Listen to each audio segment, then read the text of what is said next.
Hello friends, नमस्कार, good evening. आप सभी का बहुत बहुत स्वागत है आपके अपने channel triple C WiFi study पर। आइए स्टार्ट करते हैं आज के इस क्लास को। जो भी साथी क्लास में आ चुके हैं, सबसे पहले आप सभी क्लास को शेयर कर दें ताकि और भी बच्चे और भी साथी इस क्लास को ज्वाइन कर पाएँ।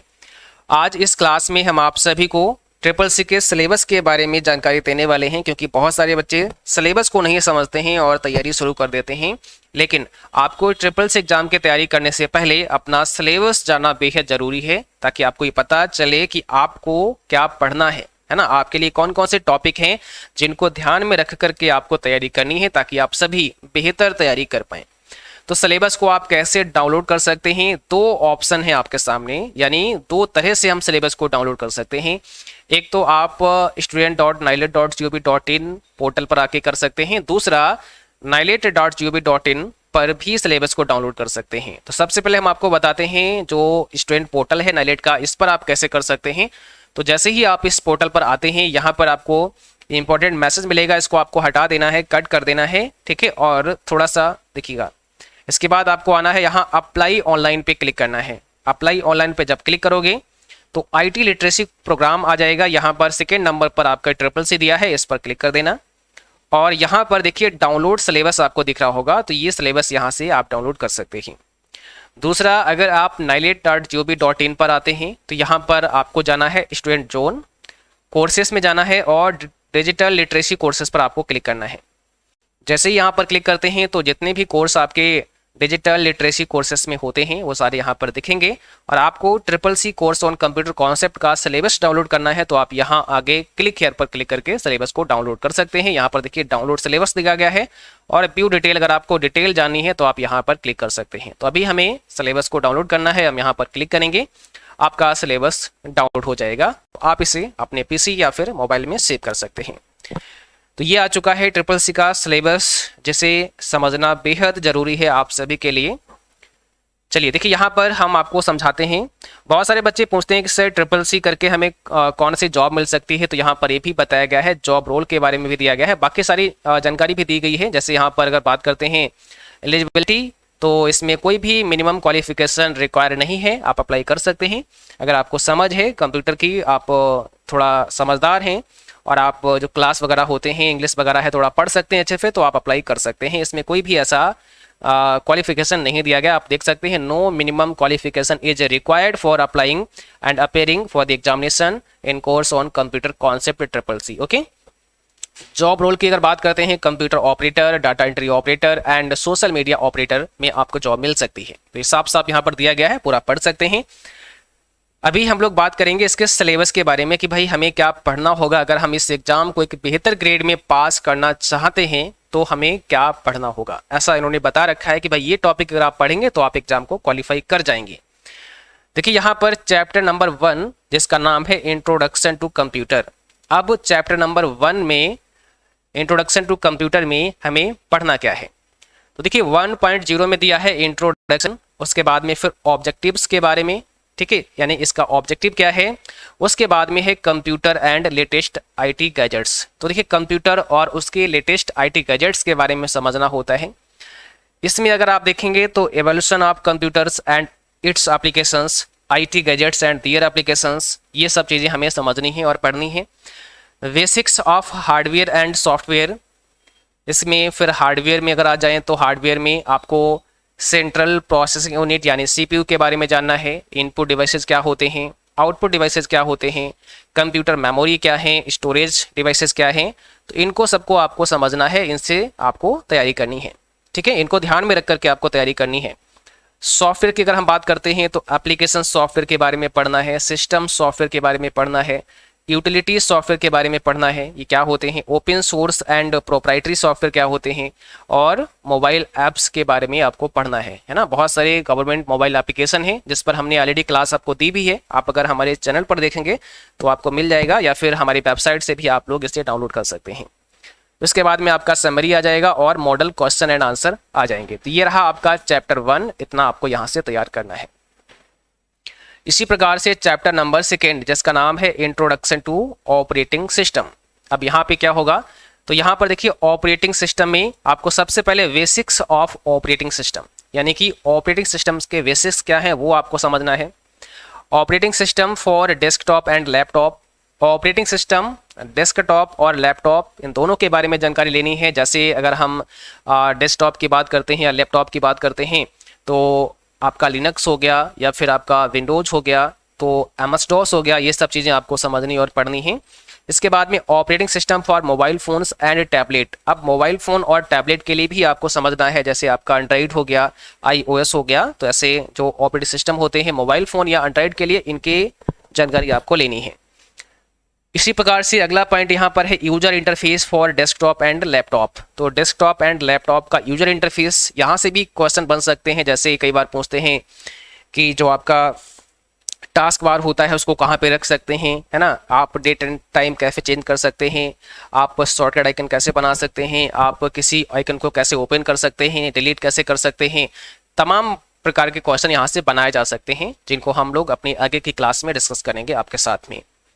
ठीक है, जैसे देखो यहाँ पर user interface for desktop and laptop, अब इसमें दिया है कि इसमें क्या क्या पूछ सकते हैं। जैसा हमने अभी आपको बताया, टास्क बार के बारे में पूछ सकते हैं, आइकन एंड सॉर्टेड आइकन के बारे में पूछ सकते हैं, और किसी एप्लीकेशन को कैसे रन किया जाता है इसके बारे में पूछ सकते हैं। ऑपरेटिंग सिस्टम सिंपल सेटिंग, जिसमें mouse and changing its property, ठीक है, changing system date and time, changing display property, to add और remove program and feature, adding removing sharing printers. इसके बाद में file and folder management, type of file extension, तो निश्चित आपसे पूछा ही जाता है एक्सटेंशन के बारे में, फिर इनको आगे डिस्कस करेंगे। और फिर आ जाता है summary and model question and answer. तो ये टॉपिक को ध्यान में रख करके आपको तैयारी करनी पड़ेगी। अब आता है चैप्टर नंबर 3 जिसका नाम है वर्ड प्रोसेसिंग। बहुत सारे बच्चे कहते हैं सर लिब्रियोफिस कहीं लिखा नहीं है, बट आपको अभी बताएंगे कि लिब्रियोफिस कहाँ पर लिखा है। वर्ड प्रोसेसिंग में लिब्रियोफिस आएगा और लिब्रियोफिस में आपको पढ़ना पड़ेगा राइटर, क्योंकि लिब्रियोफिस राइटर है आपका वर्ड प्रोसेसिंग सॉफ्टवेयर। देखिए यहाँ पर वर्ड प्रोसेसिंग बेसिक्स की बात करते हैं तो ओपनिंग वर्ड प्रोसेसिंग पैकेज, कैसे आप इसे ओपन करते हैं, फिर उसमें टाइटल बार क्या होता है, ठीक है, मेनू बार क्या होता है, टूल बार्स क्या होते हैं और साइड बार क्या होता है। अब आप साइड बार से ये समझ गए होंगे कि यहाँ पर लिब्रियोफिस राइटर की बात की जा रही है, क्योंकि एमएस ऑफिस में जो एमएस वर्ड है उसमें साइड बार होता ही नहीं है, तो साइड बार आपका राइटर में होता है। तो यहाँ पर राइटर की बात की जा रही है, बाकी आगे लिखा भी है। देखिए यहाँ पर क्रिएटिंग अ न्यू डॉक्यूमेंट, आप कैसे नया डॉक्यूमेंट बना सकते हैं। ओपनिंग एंड क्लोजिंग डॉक्यूमेंट, आप कैसे डॉक्यूमेंट को ओपन करेंगे, कैसे उसे सेव करेंगे, कैसे उसे सेव एज करेंगे। अब ये करेंगे तो आप कहाँ से करेंगे, किस मेनू से करेंगे, ये सब चीज़ें आपको पढ़नी है। सेव एंड सेव एज हो गया, क्लोजिंग डॉक्यूमेंट कैसे बंद करते हैं, हेल्प कैसे आप लेंगे, है ना, using the help, page setup कैसे करेंगे, प्रिंट प्रीव्यू कैसे करते हैं, इसकी शॉर्टकट की क्या होती है, प्रिंटिंग ऑफ डॉक्यूमेंट, अगर हमें किसी डॉक्यूमेंट को प्रिंट करना है तो हम कैसे करेंगे, या फिर हमें पीडीएफ में सेव करना है, पीडीएफ में एक्सपोर्ट करना है तो हम कैसे करेंगे। ठीक है, टेक्स्ट क्रिएशन की बात करते हैं तो डॉक्यूमेंट क्रिएशन कैसे हम कर सकते हैं, एडिटिंग टेक्स्ट कैसे हम एडिट कर सकते हैं, टेक्स्ट सिलेक्शन कैसे हम टेक्स्ट को सेलेक्ट कर सकते हैं, कट कॉपी एंड पेस्ट कैसे कर सकते हैं, font colour style and size selection ये सब कैसे होता है, किसी टेक्स्ट का अलाइनमेंट कैसे सेट होता है, अंडू रेडो कैसे होता है, ऑटो करेक्ट की बात करें, स्पेलिंग या ग्रामर ये सब क्या होता है, फाइंड एंड रिप्लेस क्या होता है, इसका इस्तेमाल हम कैसे करते हैं, क्या शॉर्टकट की होती है, किस मैनर में ये मिलेंगे आपको, ये सब पढ़ना है। ठीक है, फॉर्मेटिंग द टेक्स्ट की अगर बात करते हैं तो पैराग्राफ इंडेंटेशन हो गया, बुलेट्स एंड नंबरिंग हो गया, चेंज केस हो गया, हेडर एंड फुटर हो गया। आपको बताना चाहेंगे जो हमने ट्रिपल-सी मई एग्जाम के लिए बैच दिया है हमारे मोबाइल एप्लीकेशन पर, जो पैड बैच है, तो उसमें हमने लिब्रियोफिस की थ्योरी को कराया है, बहुत ही अच्छे से पूरा थ्योरी कराया गया है और विद प्रैक्टिकल वहाँ पर समझाया गया है। तो अगर आप चाहें उस बैच को ज्वाइन कर सकते हैं और एप्लीकेशन का लिंक डिस्क्रिप्शन बॉक्स में दिया गया है जहाँ से आप जुड़ सकते हैं। ठीक है, तो वहाँ पर ये लिब्रियोफिस का पूरा कंप्लीट थ्योरी हमने करा दिया है, उसमें राइटर भी है, कैल्क भी है और इम्प्रेस भी है। चलिए अब देखो आगे बात करते हैं टेबल मैनिपुलेशन की। तो यहाँ पर इंसर्ट ड्रॉ टेबल, कैसे आप टेबल को इंसर्ट कर सकते हैं और कैसे ड्रॉ कर सकते हैं। Changing cell width and height, आप सेल विथ और हाइट कैसे बदल सकते हैं। Alignment of text in cell, आप किसी सेल के अंदर टेक्स्ट का अलाइनमेंट कैसे रख सकते हैं, अलाइनमेंट का मतलब उसे लेफ्ट राइट सेंटर में कैसे कर सकते हैं। या delete insertion of rows column and merging and splitting of cell, कैसे हम डिलीट कर सकते हैं, इंसर्ट कर सकते हैं किसी रो को या कॉलम को, और कैसे मर्ज और स्प्लिट कर सकते हैं। ओके, चलो इसके बाद में है बॉर्डर एंड शेडिंग। हम बॉर्डर एंड शेडिंग कैसे लगा सकते हैं? मेल मर्ज काफ़ी इंपॉर्टेंट है, यहाँ से भी सवाल बनते हैं। शॉर्टकट की आपको पढ़नी है क्योंकि राइटर से शॉर्टकट की भी आती हैं, और इसके बाद में मॉडल क्वेश्चन आंसर आपको पढ़ने हैं। ठीक है, अगला जो टॉपिक है वो है स्प्रेडशीट का, जो कि लिब्रियोफिस कैल्क होगा। यहाँ पर देखो एलिमेंट ऑफ स्प्रेडशीट, जिसमें क्रिएटिंग ऑफ स्प्रेडशीट कैसे आप बना सकते हैं, कंसेप्ट ऑफ सेल एड्रेस यानी सेल एड्रेस क्या होता है, row and column and selecting cell. इसके बाद में इंटरिंग डेटा, जिसमें टेक्स्ट नंबर डेट कैसे आप किसी सेल में एंटर करते हैं, पेज सेटअप कैसे होता है, प्रिंटिंग ऑफ सीट कैसे हम प्रिंट कर सकते हैं, सेविंग स्प्रेडशीट कैसे हम सेव कर सकते हैं, ओपनिंग एंड क्लोजिंग कैसे ओपन और क्लोज करते हैं, manipulation of cells and sheet, जिसमें modifying editing cell content, formatting cell, font alignment style. ठीक है, ये सब हम कैसे कर सकते हैं, cut copy paste and paste special क्या होता है, changing cell height and width कैसे कर सकते हैं, और यहाँ से भी सवाल एग्जाम में बनता है आपसे, inserting and deleting rows and column, कैसे हम रोज एंड कॉलम को इंसर्ट और डिलीट कर सकते हैं, ऑटोफिल क्या होता है, सॉर्टिंग एंड फिल्टरिंग और फ्रीजिंग पेन्स के बारे में आपको समझना है। बाकी अगर बात करें फार्मूलाज की, फंक्शन एंड चार्ट की, तो यहाँ पर यूजिंग फार्मूला फॉर नंबर्स, जैसे एडिशन हो गया, सब्सट्रैक्शन हो गया, मल्टीप्लिकेशन हो गया और डिवीजन हो गया, तो ये सब चीज़ें आपको सीखनी है। ऑटो सम, बहुत सारे क्लास हमने दिए हैं जिनमें फार्मूला के बारे में समझाया गया है। ऑटो सम क्या होता है, फंक्शन जिसमें सम, काउंट, मैक्स, मिन, एवरेज, ये सब समझना है। चार्ट की बात करें तो बार चार्ट हो गया, पाई चार्ट हो गया, लाइन चार्ट हो गया, और इसके बाद में आपका summary and model question and answer हो गया। तो ये टॉपिक को अगर आप ध्यान में रख कर के आप तैयारी करेंगे तो निश्चित आप सफल होंगे, कोई आपको नहीं रोक सकता है। आप इस सभी जो टॉपिक यहाँ दिए हैं इनको ध्यान में रख करके अपनी तैयारी करिए, नोट्स बनाएं। ठीक है, अगला देखो यहाँ पर दिया है प्रेजेंटेशन, चैप्टर 5 प्रेजेंटेशन। इसमें क्या है, क्रिएटिंग ऑफ प्रेजेंटेशन आप कैसे बना सकते हैं, creating a presentation using template, आप टेम्पलेट का यूज करके कैसे बना सकते हैं, कई बार शॉर्ट करके भी पूछ लेते हैं। क्रिएटिंग अ ब्लैंक प्रेजेंटेशन, आप कैसे बना सकते हैं blank presentation. Inserting and editing text on slide, slide में हम किसी टेक्स्ट को अगर इंसर्ट करना चाहें और एडिट करना चाहें तो कैसे कर सकते हैं। Inserting and deleting slides in a presentation, और हम प्रेजेंटेशन में अगर किसी स्लाइड को डिलीट करना चाहें या इंसर्ट करना चाहें तो कैसे कर सकते हैं। उसके बाद सेविंग प्रेजेंटेशन, जो आपने बनाया है उसको आप सेव कैसे कर सकते हैं। अगला है मैनिपुलेटिंग स्लाइड्स यानी इंसर्टिंग टेबल, आप टेबल को कैसे इंसर्ट करेंगे किसी स्लाइड के अंदर। एडिंग क्लिप आर्ट पिक्चर्स, आप क्लिप आर्ट पिक्चर्स को कैसे ऐड कर सकते हैं किसी स्लाइड के अंदर। इंसर्टिंग अदर ऑब्जेक्ट, कोई अन्य ऑब्जेक्ट आपको इंसर्ट करना है तो कैसे कर सकते हैं और कहाँ से कर सकते हैं, इस पर विशेष आपको ध्यान रखना होगा। Resizing and scaling an object, कैसे हम किसी भी ऑब्जेक्ट को रिसाइज कर सकते हैं। Creating using master slide, master slide का यूज करके हम कैसे बना सकते हैं, क्रिएट कर सकते हैं, या मास्टर स्लाइड का यूज क्या होता है। ठीक है, प्रेजेंटेशन ऑफ स्लाइड्स की अगर बात करते हैं तो choosing a setup for presentation, आप प्रेजेंटेशन के लिए कैसे एक सेटअप चूज कर सकते हैं। Running a slide show, slide show को कैसे रन कर सकते हैं। ट्रांजिशन एंड स्लाइड टाइमिंग आप कैसे लगाते हैं, क्या होता है। ऑटोमेटिक स्लाइड शो आप कैसे कर सकते हैं, यहाँ से भी सवाल बनता है आपके एग्जाम में। Providing aesthetics to slides and printing, जिसमें इनहेंसिंग टेक्स्ट प्रेजेंटेशन है, working with colour and line style है, एडिंग मूवी एंड साउंड है। ये भी सवाल एग्जाम में काफ़ी आता है कि भाई आप प्रेजेंटेशन में क्या कोई मूवी या साउंड ऐड कर सकते हैं, तो बिल्कुल कर सकते हैं। कैसे कर सकते हैं वो चीज़ें आगे आपको पढ़ने को मिलेंगी। Adding headers and putters and notes, आप हेडर एंड फुटर कैसे लगा सकते हैं, है ना। Printing slides and hand out, आप कैसे हैंड आउट को प्रिंट कर सकते हैं, कैसे स्लाइड को प्रिंट कर सकते हैं। उसके बाद में summary and model question answer आगे। अब आता है चैप्टर नंबर 6, कुल आपके 9 चैप्टर होते हैं, तो यहाँ पर 6 चैप्टर में आपको पढ़ना होता है introduction to internet and WWW। ठीक है, इसमें क्या है, बेसिक्स ऑफ नेटवर्क है, जिसमें लैन बैन मैन के बारे में पढ़ना है। नेटवर्क टोपोलॉजी क्या होती है, concept of internet and WWW, application of internet हो गया, वेबसाइट एड्रेस हो गया, URL क्या होते हैं। इंट्रोडक्शन टू IP एड्रेस क्या होते हैं। ISP and role of ISP, यानी ISP जिसे आप इंटरनेट सर्विस प्रोवाइडर कहते हैं, इनका रोल क्या होता है, क्या होते हैं। इंटरनेट प्रोटोकॉल हो गया, जिसे IP के नाम से जानते हैं। ठीक है, मोड्स ऑफ कनेक्टिंग इंटरनेट, जिसमें हॉटस्पॉट हो गया, है ना, वाईफाई हो गया, लैन केबल हो गया, ब्रॉडबैंड हो गया, USB थेटरिंग हो गया। Identifying and use of IP MAC IMEI of various devices, तो इनके बारे में समझना है। पॉपुलर वेब ब्राउजर्स, जिसमें इंटरनेट एक्सप्लोरर हो गया, एज हो गया, क्रोम हो गया, मोजिला फायरफॉक्स हो गया, ओपेरा हो गया, ये सब चीज़ें आपको समझनी है। ठीक है, अगला है एक्सप्लोरिंग द इंटरनेट, जिसमें surfing the web, popular search engine, searching on the internet, downloading web page, printing web page. तो ये सब चीजें आपको समझनी है।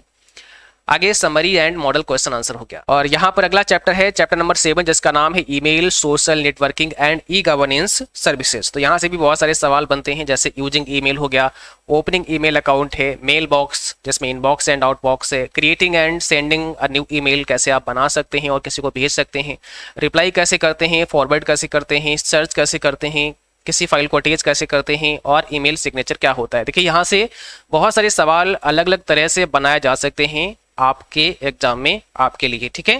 तो पर थोड़ा सा अच्छे से तैयारी करनी है और आगे हम डिस्कस भी करेंगे। यहाँ से बहुत सारे न्यू क्वेश्चन भी हम आपको पढ़ाने का प्रयास करेंगे, ठीक है।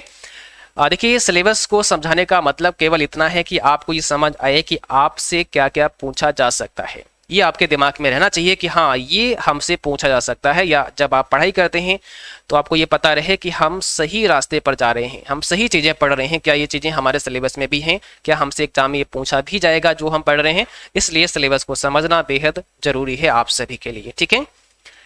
देखिए आगे बात करते हैं social networking and e commerce की। तो यहाँ पर फेसबुक, ट्विटर, लिंक्डइन, इंस्टाग्राम, ये सब चीज़ें समझनी है, इनसे सवाल बनेंगे। इंस्टेंट मैसेजिंग की बात करें जिसमें व्हाट्सअप हो गया, फेसबुक हो गया, फेसबुक मैसेंजर हो गया, टेलीग्राम हो गया, ठीक है। फेसबुक मैसेंजर हो गया और टेलीग्राम हो गया। फेसबुक तो आपका इंस्टेंट मैसेजिंग में नहीं आता है, फेसबुक आपका सोशल साइट है। तो फेसबुक मैसेंजर यहाँ पर है जो कि इंस्टेंट मैसेजिंग में आता है। आगे बात करते हैं इंट्रोडक्शन टू ब्लॉग, यानी ब्लॉग्स क्या होते हैं और ई कॉमर्स के बारे में समझना है, ठीक है। नेटिकेट्स क्या होते हैं, overview of e governance services like railway, reservation, passport, E hospital, ये सब क्या होते हैं, यहाँ से भी सवाल बनेगा।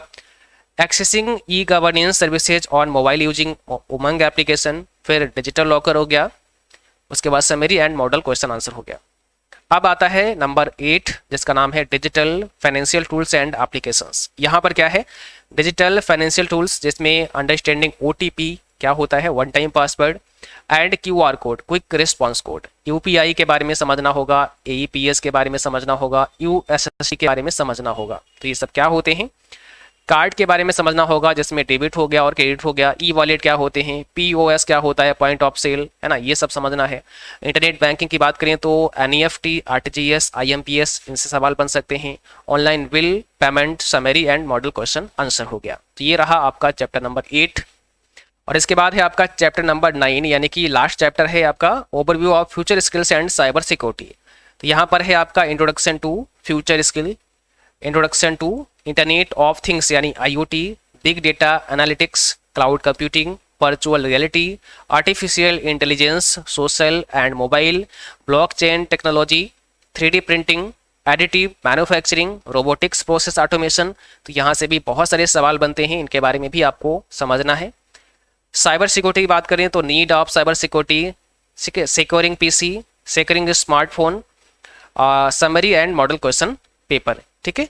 तो ये आपका कुल मिलाकर के 9 चैप्टर हैं जिनको आपको बहुत अच्छे से समझना होगा। और यहाँ पर देखो लिखा गया है for practical purpose latest version of free open source Ubuntu and Libre office में भी यूज्ड, है ना। तो यहाँ पर जो भी सवाल होंगे वो लिब्रो ऑफिस से ही आपको देखने को मिलेंगे, ओके।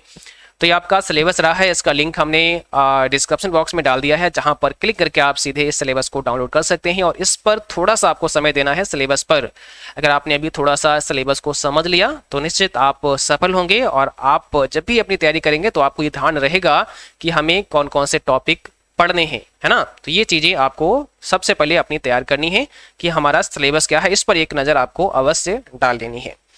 बाकी आप सभी को बता दें तो जब आप CCCbyfirst.com पर विजिट करेंगे, यहाँ पर आपको बहुत सारे जो है क्वेश्चन मिलेंगे, बहुत सारे आपको मॉक टेस्ट मिलेंगे जिनको आप पढ़ सकते हैं। देखिए यहाँ पर अगर आपको ई बुक चाहिए तो आप यहाँ से ले सकते हैं, MCQs आप यहाँ से पढ़ सकते हैं, प्रीवियस पेपर आप यहाँ से पढ़ सकते हैं, शॉर्टकट की आप यहाँ से पढ़ सकते हैं, और कोर्सेज में आप यहाँ पर जा सकते हैं, और CCC के जो अपडेट वगैरह होते रहते हैं वो यहाँ पर आप देख सकते हैं। मॉडल पेपर में जाएंगे तो यहाँ से आप कोई स्टार्ट कर सकते हैं, बहुत सारे आपको मॉडल पेपर यहाँ पर मिल जाएंगे जिन्हें आप तैयार कर सकते हैं। इस प्रकार से मॉक टेस्ट हिंदी में करना है तो यहाँ से कर सकते हैं, इंग्लिश में यहाँ से कर सकते हैं, चैप्टर वाइज टेस्ट आप यहाँ से कर सकते हैं। देखिए मॉडल क्वेश्चन पेपर में आ चुके हैं, यहाँ पर किसी भी को आप ओपन करेंगे, जैसे मैंने प्रैक्टिस सेट 5 को ओपन कर दिया है। अब आप यहाँ पर देखोगे ये प्रैक्टिस सेट 5 आपके सामने आ चुका है, इसमें 100 क्वेश्चन हैं, इंस्ट्रक्शंस यहाँ पर दिए गए हैं, 90 मिनट का समय भी यहाँ पर दिया गया है, और यहाँ पर काउंट डाउन भी स्टार्ट आपका हो जाता है और यहाँ पर ये जो क्वेश्चन आप प्लेट देख रहे हैं, ये सारी क्वेश्चन की प्लेट है, आपको दिख रहा होगा। टोटल आपके 100 क्वेश्चन हैं। यहाँ पर पहला क्वेश्चन आपके सामने है, इंटरनेट पर किया गया वर्क क्या कहलाता है। तो यहाँ पर आपका जो भी आंसर है उस पर आप क्लिक करेंगे, नेक्स्ट करेंगे, इसके बाद में अगला क्वेश्चन आ जाएगा। इस प्रकार से आपको सभी प्रश्नों के जवाब करने हैं। उसके बाद में आप व्यू क्वेश्चन करके भी आप देख सकते हैं कि आपका कितना स्कोर रहा है। यहाँ पर देखिए जो बच्चों ने टेस्ट दिया है उनके स्कोर भी यहाँ पर दिखाए गए हैं। इस बच्चे ने 49 स्कोर किया है, यानी ये फेल हो गया है भाई, क्योंकि कम से कम 50 आपको लाने पड़ेंगे, है ना। अनुष्का पंडित ने किया है, 44 नंबर आए हैं। इस बच्चे का 74 नंबर आया है, ठीक है। रोशनी कुशवाहा ने, तो ऐसे ही आप स्कोर करें। 56 ये भी ठीक है, 54 ये पास हो गया है। तो आपको मैक्सिमम स्कोर करना है। कोशिश आपको ये रखनी है कि कम से कम आपका जो स्कोर है वो 90 प्लस जाए, है ना। 90% से ऊपर आपका स्कोर जाना चाहिए हर मॉक टेस्ट में। जब तक आपको करते रहना है। अगर स्कोर कम आ रहा है उसको दोबारा करना है, फिर दोबारा करना है। उसके क्वेश्चन आपको देखना है कि हमने कौन से गलत किए हैं, उनको सुधारना है, और ऐसे करके आपको तैयारी आगे करनी है, ठीक है। चलिए, बाकी आपको हमारे चैनल पर भी बहुत सारे क्लास ऑलरेडी मिल जाएंगे जो कि हमने करा दिए हैं। जब आप चैनल पर आएंगे तो यहाँ पर आपको जाना है प्लेलिस्ट में, और जब आप प्लेलिस्ट में जाओगे चैनल की तो देखो यहाँ पर बहुत सारे आपको क्लास मिलेंगे। जैसे कुछ प्रीवियस क्लास हमने कराए हैं, जैसे आप यहाँ पर एक लिब्रे ऑफिस नाम की प्लेलिस्ट को देखेंगे तो ये बहुत इंपॉर्टेंट है आपके लिए, आप उसे कर सकते हैं, ठीक है। यहाँ पर देखो लिब्रे ऑफिस नाम की प्लेलिस्ट आपको यहाँ पर दिख रही है। 28 इसमें क्लास दिए गए हैं, तो इसको आपको कंप्लीट कर लेना है, लिब्रे ऑफिस नाम की प्लेलिस्ट को। CCC previous exam question paper की प्लेलिस्ट को आपको तैयार कर लेना है अच्छे से, ठीक है, क्योंकि ये भी बहुत इंपॉर्टेंट है। CCC प्रीवियस पेपर, और एक है CCC एडवांस मॉक टेस्ट जो आप यहाँ देख पा रहे होंगे, CCC advance mock test series. इसके अंदर बहुत से क्लास आपको मिल जाएंगे, और ये सीरीज काफ़ी हेल्पफुल रही है बच्चों के लिए, तो इसको भी आपको पढ़ना है। बाकी जो क्लास आपको 8:30 पर मिलते हैं उनको तैयार करना है। और जिन बच्चों को CCC जून बैच में या मई बैच में एडमिशन लेना है तो आप अभी गूगल प्ले स्टोर पर जाएंगे और वहाँ पर CCC by first day mobile application को सर्च करके डाउनलोड कर सकते हैं। वहाँ पर भी आप बैच को ज्वाइन कर सकते हैं। और डिस्क्रिप्शन बॉक्स में हमने एक लिंक दे दिया है। हम एक अभी आप सभी के लिए लकी ड्रॉ इवेंट हमने रखा है, शायद आपको पता होगा। अगर आपने उसमें अपना नाम सबमिट नहीं किया है तो आप भी अपना नाम सबमिट कर सकते हैं। हो सकता है कि आप भी उस लकी ड्रॉ का हिस्सा बन जाएं, उसमें भी आपका नाम आ जाए। तो उसके लिए डिस्क्रिप्शन बॉक्स में हमने एक लिंक प्रोवाइड कर दिया है, जहां पे क्लिक करके आप अपना नाम, अपना मोबाइल नंबर, ईमेल आईडी आप दे सकते हैं। और लकी ड्रा किया जाएगा 18 अप्रैल को, है ना, 8:30 बजे। इसी समय हम लोग लकी ड्रा करने वाले हैं, तो आप उसमें अभी अपना नाम दर्ज कर सकते हैं। 18 अप्रैल को अनाउंस करेंगे 8:30 बजे। ओके, तो आज के लिए बस इतना ही। Thanks for watching, thank you.